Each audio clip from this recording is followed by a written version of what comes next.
Dios es bueno, ¿cierto? Dios es muy bueno.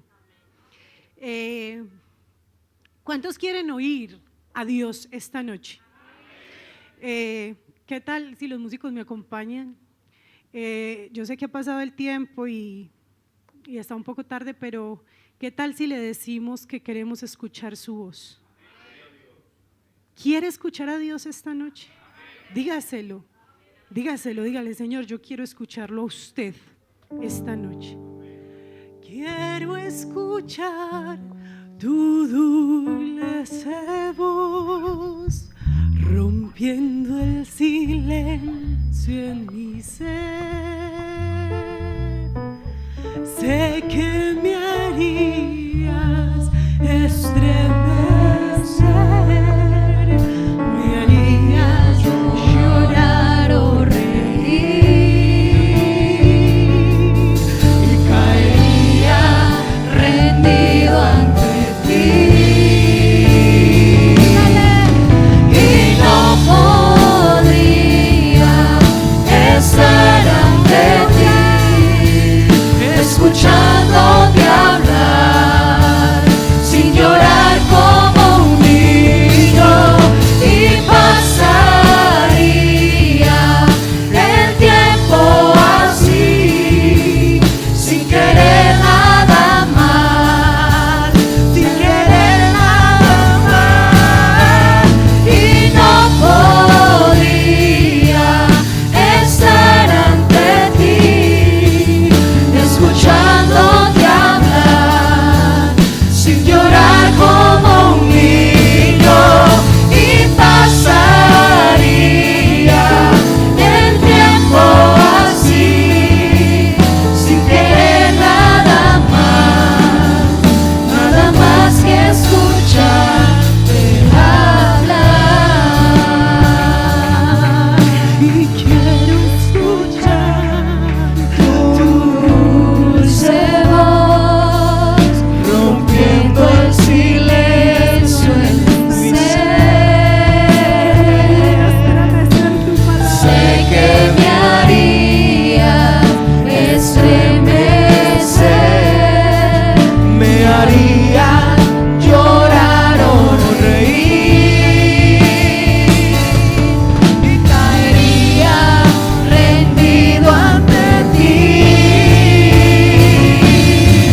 y no podría estar ante ti escuchándote hablar sin llorar como un niño, y pasaría el tiempo así sin querer nada más que escucharte hablar, sin querer nada más que escucharte hablar.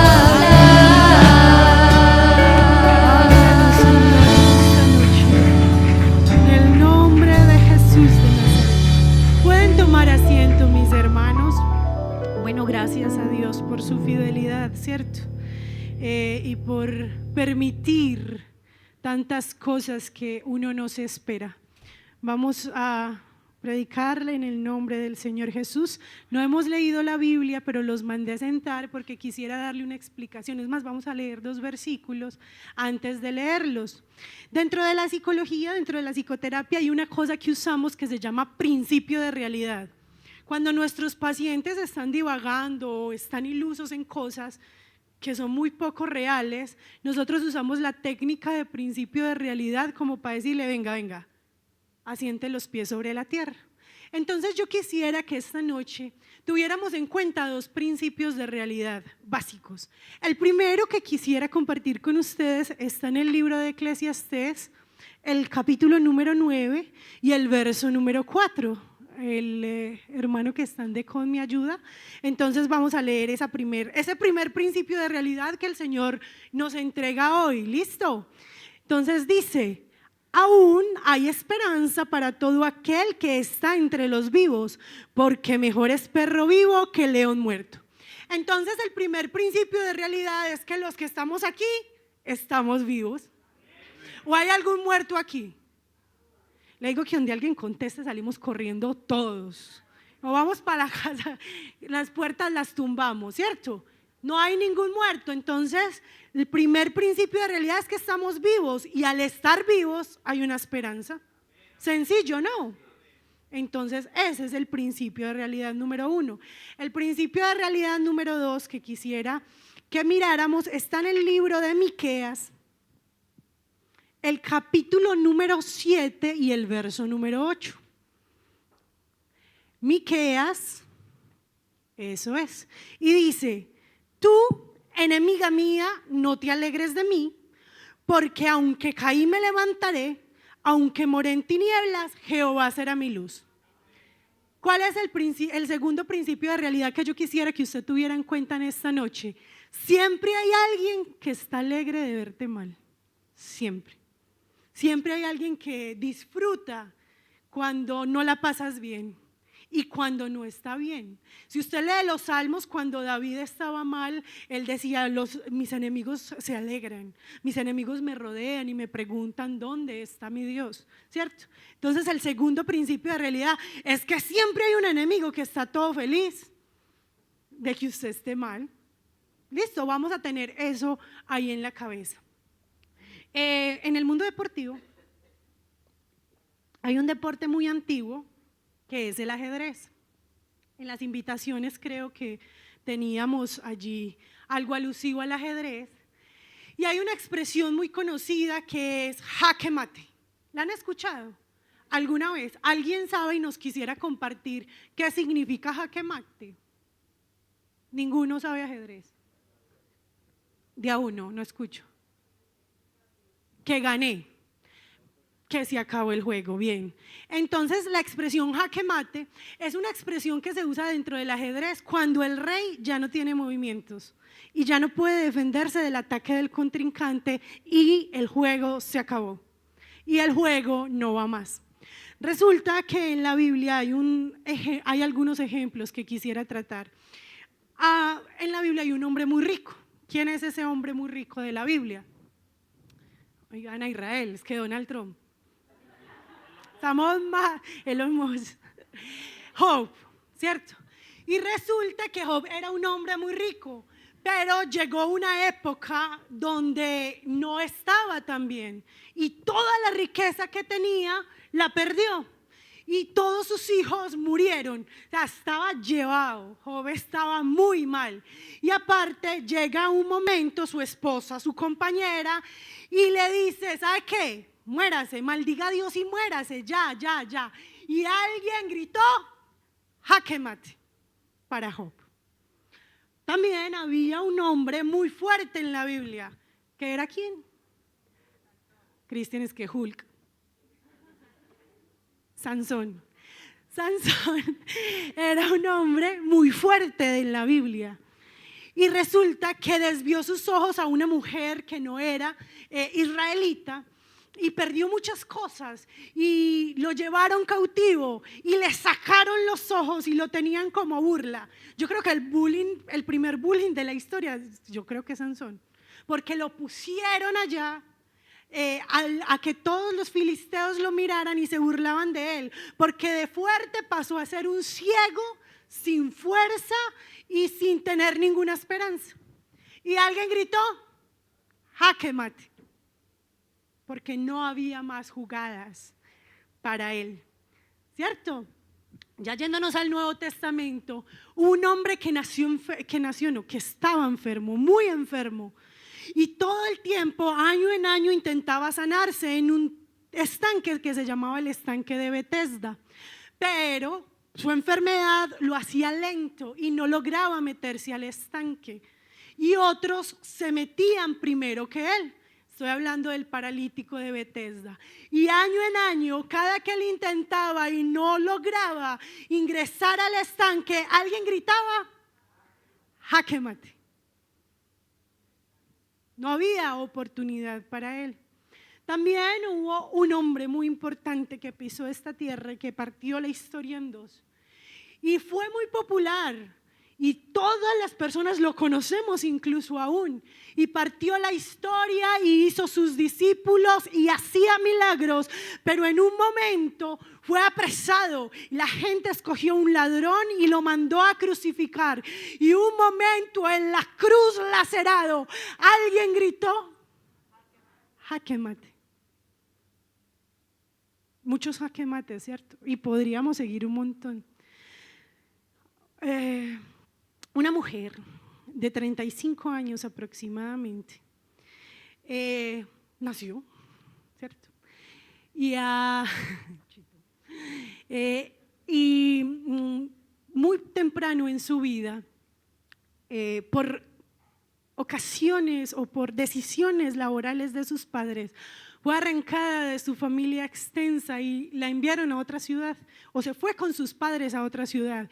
Quedó muy solo con ellos, ¿cierto? No habían tíos, no habían abuelos, no había una red de apoyo más extensa, sino que sus padres, y ellos estaban muy dedicados a su trabajo, ¿cierto? Cuando llegan a este nuevo lugar, a esta nueva ciudad, departamento, empieza a crecer y empieza a formar algunos vínculos con las personas allí, empieza a jugar, empieza a crecer, a tener profesores, a tener un médico que era muy de su confianza.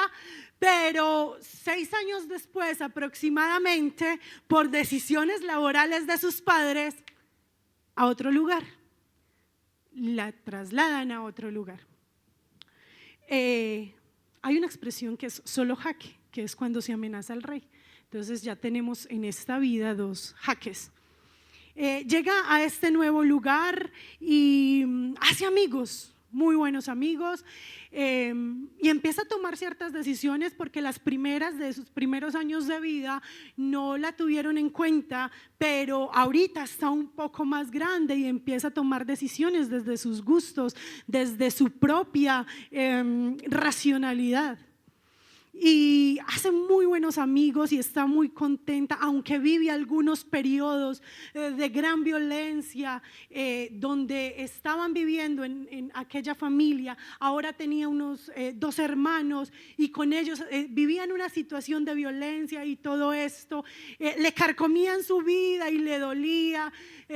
Y los padres muy dedicados a su trabajo, jóvenes y quizá muy inexpertos en muchas cosas, y en las ausencias donde dejaban a aquellos chicos con cuidanderas, con personas que los cuidaran, ellos empezaron a desarrollar unas propias ideas y unas propias formas de ser. En este lugar, un relato que impactó a aquella mujer. Hubo un daño en la casa, en la cocina, por algo, responsabilidad de una de las personas que a ella la cuidaban. Cuando llegan sus padres, porque no estaban, intentan decirle, ella intenta decirles que ella no fue, pero ellos no le creen porque la persona que los estaba cuidando responsabilizó a la niña. Y esta niña lloraba y les decía: yo no fui, porque le dieron su pela y le creyeron. Y eso son cosas que se fueron quedando en la mente de esa persona y fueron creando una mella, ¿cierto? Aparte, las cosas que vivía en el colegio con los amigos empezaron a anular un poco su razón y empezaron a interiorizar en esta mujer una idea de autosuficiencia un poco. Pero por cuestiones laborales de su familia, jaque, otro cambio. Y en este lugar, en este nuevo lugar, había mucha guerra, mucha violencia, donde era muy difícil incluso transitar, ¿cierto que sí? Aquella persona empieza a tomar decisiones erráticas, ella empieza a envanecer y a alejarse un poco de sus padres, y ellos empiezan a poner reglas para proteger su adolescencia. Sin embargo, en su falta de comprensión, ella los toma como un poco crueles y no lo entiende muy bien, y empieza esa mella que había en su corazón a convertirse en un callo y en una cicatriz. Y otra vez, por cuestiones laborales, jaque, otro cambio. Y en este lugar, esta mujer toma decisiones muy erráticas. Se aleja de su familia, se va un tiempo de la casa, vincula su corazón a quien no debe, y desde ese dolor de la vinculación que no debe, comete muchos errores y se aleja mucho de su familia y se aparta de sus deseos, de su corazón, y empieza a alejarse de todo aquello que le habían enseñado. Y ella tiene en su corazón un vacío muy intenso y alguien gritó jaque. Aún así la vida siguió y pasó a otro lugar donde el trabajo de su padre se complica un poco y habían algunas humillaciones, abusos, y ella no entendía por qué su padre dedicaba tanto tiempo a un trabajo que era tan mal pago desde lo social, desde la gente cómo le pagaba, desde cómo ella veía que se comportaban con él. Y esa fue una gran lejanía que ella tuvo de su familia, de sus creencias y de cómo ella le habían enseñado a creer. Por cuestiones de la vida, otra vez jaque, y cambian a su padre de lugar de trabajo.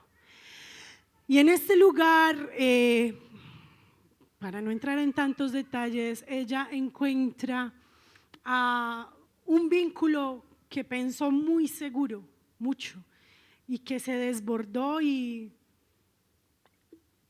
se enamoró, y estuvo muy, muy fuerte el vínculo con esa persona, incluso se casó.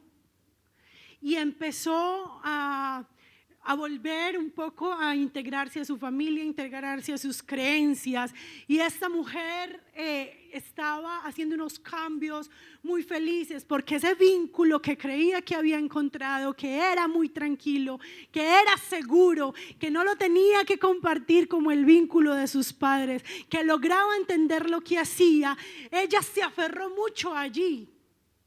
Pero al pasar del tiempo, ese vínculo se debilitó demasiado.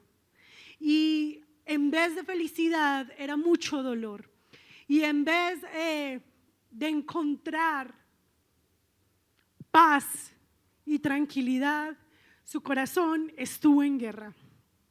Y ella no entendía la dinámica de la vida. No lograba entender por qué después de abrazar una esperanza, todo su mundo volvía a derribarse. En ese momento, algunas personas que quizá desconocían la historia apoyaron aquella decisión y juzgaron esa decisión de separarse de su esposo, y hubo un montón de cosas sobre eso, y ella se le destrozó la vida, muy destrozada, y se alejó de todo y de todos. Y alguien gritó: jaque mate. Yo no sé si usted ya se dio cuenta de quién estoy hablando. Esa mujer soy yo. Y me alejé de ustedes, ya saben. Y tomé mis decisiones porque ya puedo tomar decisiones. Ya no me dependía de que los papás me llevaran de un lugar a otro. Y tomé decisiones erráticas como los hermanos que hoy son nuestros invitados seguramente han tomado. Y me alejé mucho de Dios, muchísimo. Y hice cosas, esto que les cuento por encimita, lo que no me da vergüenza. Y me alejé mucho de Dios, y me alejé mucho de su presencia y de su misericordia, y una y otra vez la gente y Satanás gritaron: jaque mate. Y para mí, hermano, todo estaba destruido, se los juro, yo no tenía esperanza. Yo no sé si está Gina, pero el día que Gina dijo que ella solo esperaba el infierno, ¿recuerdan? Que ella lo dijo cuando se reconcilió. Yo dije, yo pienso lo mismo. Yo Yo sé que ustedes me veían ahí, pero yo solo decía: Señor, yo vengo para verlo en otros y para llorar por cómo usted toca a otros. Y en mi vida una y otra vez se gritó: jaque mate. Y yo no sabía cómo, vean, se los juro, yo no tenía idea de cómo Dios iba a hacer su movimiento. Y yo fui a campamentos, y ustedes lo saben, y venía aquí, iba a un evento y otro, pero eso no cambiaba. Cuando yo lloraba le decía: tú sabes que mañana peco, tú sabes que mañana voy a hacer esto, esto y esto, así que no hay esperanza. Había un jaque mate definitivo en mi vida, como quizá hay un jaque mate definitivo en la vida de cada uno de ustedes. El hermano de Com me colabora por favor con la primera imagen. Entre 1817 y 1830 fue pintada esta imagen, se llama jaque mate. La pintó el señor Maurice Rech y está en el Museo del Louvre en Francia. Esta imagen, que se llama jaque mate, muestra a un hombre que está apostando su alma. Está Satanás picaresco, el ángel con una cara terrible y el hombre muy preocupado porque jaque mate y acaba de perder su alma. Está expuesta todavía allá. Aproximadamente unos 40 años después, en un tour, y los guías repetían una y otra vez la historia que les acabo de contar. Esta es la pintura jaque mate de Maurice y significa que el hombre perdió su alma, por eso el ángel está como un poco triste y el hombre está muy preocupado y seguía por el tour del museo. Más o menos 40 años, 50 años después, en uno de esos tours que estaban dando en el museo, el guía cuenta esta historia al grupo de turistas que estaban con él y sigue a la próxima pintura. Sin embargo, una persona se queda mirando la pintura y se queda entretenido. El guía, al seguir, se da cuenta que se quedó un caballero mirando la pintura y él no entendía. Entonces se devolvió con el grupo y le preguntó y le dijo: ¿te ha impactado demasiado esa pintura, señor caballero? Y él le dijo: sí señor, me ha impactado demasiado, pero me ha impactado cómo usted la presenta. El caballero, la segunda imagen por favor, el caballero del que les estoy hablando es, la segunda,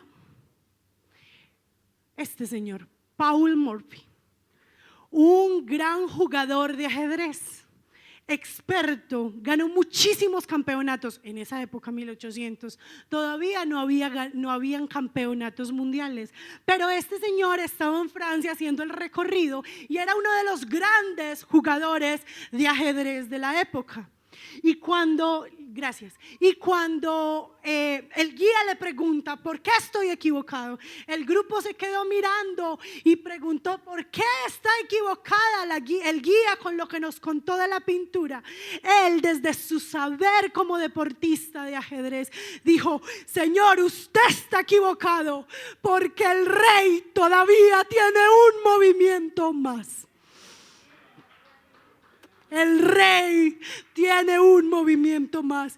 Imposible que la pintura se llame jaque mate porque el rey aún tiene un movimiento. Cuando Job estaba desesperado y que maldijo el día en que nació, no era jaque mate, el rey tenía un movimiento más. Cuando Sansón estaba siendo lapidado por los demás, no era su final, no era jaque mate, el rey tenía un movimiento más. Cuando el paralítico de Bethesda no podía entrar en el agua, no era jaque mate, apareció Jesús. Porque el rey tenía un movimiento más. Cuando Jesús estaba en la cruz, pasaron 3 días, un jaque mate muy largo, pero cuando resucitó al tercer día, era porque el Rey para esta humanidad tenía un movimiento más. Oiga,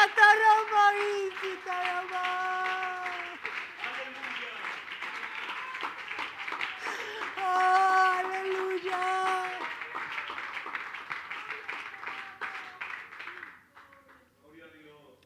Cuando mi vida estaba muy destrozada y había muchos que gritaban, "Oh, que maté". Una vez el Rey hizo un movimiento más.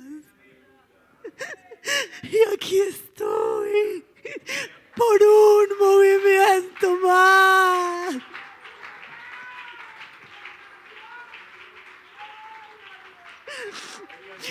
Yo no sé si usted como yo se pregunta, ¿qué voy a hacer? ¿Cómo vuelvo? No sé, yo quiero, pero sí, pero no. A veces yo le decía, Señor, aléjate de mí, vete de mi vida. Y hoy comprendo que Él tenía algo, un movimiento diferente. Y esa es la esperanza. No importa cuántos años, no importa el lugar en que estés, mi hermano, mi hermana, no importa el dictamen médico, no importa lo que creas de tus hijos, no importa nada. El Rey tiene un movimiento más. Él tiene un movimiento guardado para nosotros. Y los movimientos que Él tiene son muy lógicos. Usted no me va a creer, pero tengo a mi familia como testigo de esto que le voy a contar. ¿Recuerdan que le dije que había ido a campamentos, a eventos y nada pasaba? La cosa más inusual del mundo fue el movimiento que Dios hizo en mi vida. A mí me ha gustado mucho la historia y estudiar, y yo no venía a cultos, pero me quedaba viendo una serie. Una serie bíblica que se llama Reyes. Se las súper recomiendo. Y esta serie se trata desde el profeta Elí, la unción de Samuel, el rey David, el rey Salomón. Y yo me iba a mi casa, me empijamaba, comía papetas y a ver la serie, mientras ustedes estaban aquí en culto. Yo no venía al culto. Y a lo largo de la serie chillé muchas veces viendo, por ejemplo, cuando esta mujer que no podía tener hijos se arrimaba al templo. Ana, sí, ella. Esa escena en esa serie, y yo lloraba, y yo, ay, tan linda Ana, y me da una rabia con esa penina. Y yo, estás mucha langaruta, mami. ¿Cómo tratas a Ana? Y me enrollé en la serie, hermano, Y yo llegué a mi casa y no venía al culto, pero veía la serie. Y un jueves, me acuerdo súper perfecto, estaba en ese momento cuando David manda a matar a Urías y se acuesta con su esposa, con Betsabé. Y estaba ahí en esa historia. Y cuando Natán, el profeta Natán, va donde David, pero acuérdese que esto es una serie, yo estaba así súper en película con las popetas, va donde David y le dice que un hombre rico, un hombre pobre, y ese hombre eres tú. Y cuando la reacción de David y todo eso, yo me puse a llorar y yo decía, Dios mío, así siento yo cuando peco, así siento yo cuando no estoy contigo. Y empecé a llorar y a llorar y a llorar. Y en la serie David se tira por allá y empieza, ten piedad de mí, oh Dios. conforme a tu misericordia, conforme. Y yo le decía lo mismo al Señor llorando en mi camita. Y yo le decía, Señor, ten piedad de mí, conforme a tus misericordias, conforme a la... Y yo lloraba, hermano, yo lloraba, usted no se imagina cómo. Y en esa llegaron mis papás. El Edison ese me dice que yo no estaba llorando sino bramando ese día. Y llegaron mis papás y yo cogí, creo que fue a mi papá, y yo le decía, no aguanto más, no puedo más, papá. Ellos, yo no sé, estaban sorprendidos, no sé, y mi papá solo me decía así, me dijo, bendito el Señor, bendito, porque tantas lloradas, tantos campamentos. Y él le decía, mi hija, el Señor la va a ayudar, mi hija, el Señor la va a ayudar. Y yo solo decía, ten piedad de mí, oh Dios. Y me imaginaba todo ese pecado, hermano. Y ahí en ese momento yo tomé la decisión y Dios tocó tanto conmigo que ese día empezó a cambiar mi vida. Porque Él habla de muchas maneras y de muchas formas. Y yo no tenía idea, yo creo que si yo hubiera sabido que Él por esa serie me iba a tocar de esa manera, yo dejo de ver la serie, no la veo. Pero así me enrolló Dios, porque Él tenía un movimiento ilógico para mí. No hay necesidad de que hoy sea un campamento, se los prometo. No hay necesidad de que aquí esté un súper predicador que hable muy bien o que tenga más años de experiencia que yo. No hay necesidad. Eso me lo enseñó Él en mi cuarto. No hay necesidad de grandes bombos, platillos o que alguien te vea. Si Dios quiere hacer un movimiento más en tu vida, esta noche lo puede hacer. Yo los invito a estar en pie. Y quiero preguntarle a alguien si está dispuesto a dejar que Dios haga un movimiento más. No se preocupe cómo. ¿Qué vas a hacer, Dios? ¿Cómo lo vas a hacer? Díganle, ¿y mi movimiento cuándo es? ¿Cuándo harás de mi vida algo diferente? Yo los invito a las personas que quieran a pasar aquí adelante y le preguntemos juntos al Señor, ¿dónde está el movimiento de mi vida? Señor, yo también necesito uno. Señor, yo también no sé qué hacer. Yo también he pecado. Yo también te he fallado. Yo también, Señor, pero necesito que hagas un movimiento en mi vida. Si el diagnóstico del médico es fatalista, es catastrófico, Dios tiene un movimiento para ti. Si tu esperanza con tu hijo, con tu hija, con tu esposa se acabó, tranquilo, no es jaque mate, no les creas, no les creas. Dios tiene un movimiento para ti. El Rey tiene un movimiento más. Aunque tú no lo entiendas, aunque tú no comprendas, el Rey tiene un movimiento más. Él puede tocar tu vida. Él puede hacer un milagro. Él puede, el que sea. Yo le creo a Él. Si Él pudo con mi vida maldita y descarriada, puede con lo que sea. Porque Él es el Rey. Y Él mueve este ajedrez como Él quiera. Él mueve las fichas como Él quiera. Él tiene un movimiento más.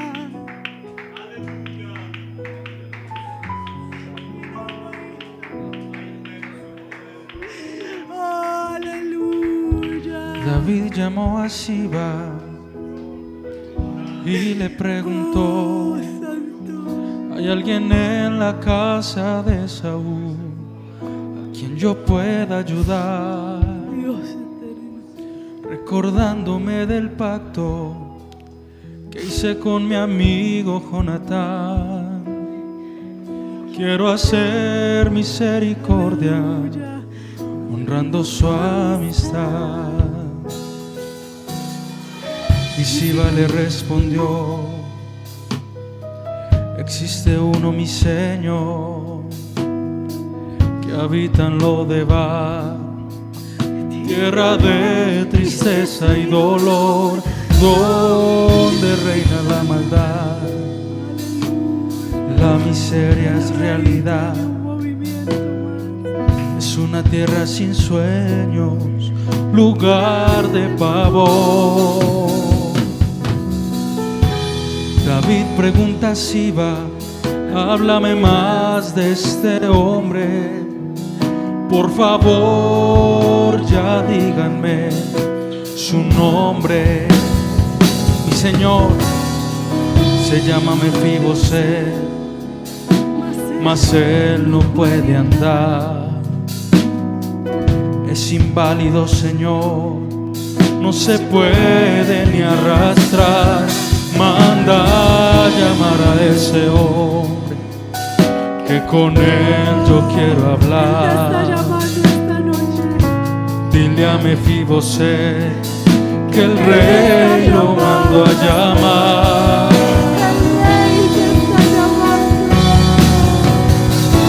Lo que era tuyo te devolveré, voy a restituir lo que la vida te robó.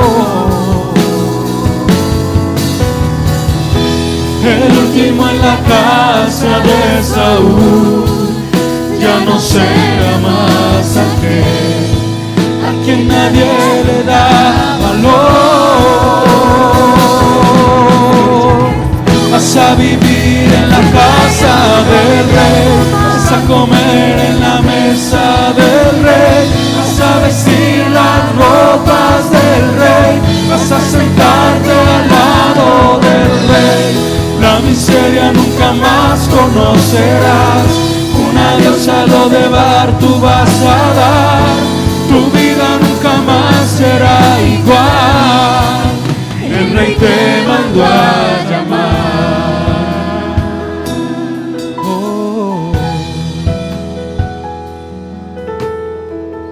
Lo que era tuyo te devolveré, voy a restituir lo que la vida te robó. El último en la casa de Saúl ya no será más aquel a quien nadie le da valor. Vas a vivir en la casa del rey, vas a comer en la mesa del rey, vas a vestir las ropas del rey, vas a sentarte al lado del rey. La miseria nunca más conocerás, un adiós a Lodebar tú vas a dar. Tu vida nunca más será igual, el rey te mandó a llamar. Oh, el rey te mandó a llamar.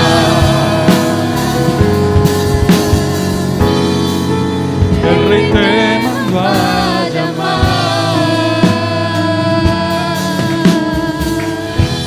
Aleluya. El Señor ha sido bueno y hoy nos ha hablado como siempre lo hace. Qué bueno, mis hermanos, que nos vayamos con esta palabra en nuestros corazones y que siempre tengamos presente a todos nuestros hermanos apartados. Cada día están luchando y queriendo tener de esas fuerzas para volver a los pies del Señor. Vamos a orar para despedir este culto. Soberano Dios Todopoderoso, gracias, Señor, por la oportunidad que nos diste, Señor, de estar aquí, Señor, escuchando tu palabra. Gracias, Señor, porque tú eres misericordioso y fiel. Gracias, Señor, por hablar a nuestros corazones, Señor. Permítenos tener esas fuerzas, Señor, para poder seguir en tu camino, Dios. Danos de tu presencia, Señor. Danos de tus fuerzas, Señor, para continuar. Y aunque no tengamos fuerzas, Señor, sabemos que tú estás ahí para nosotros, Padre amado. Te pedimos que nos lleves con bien, Señor.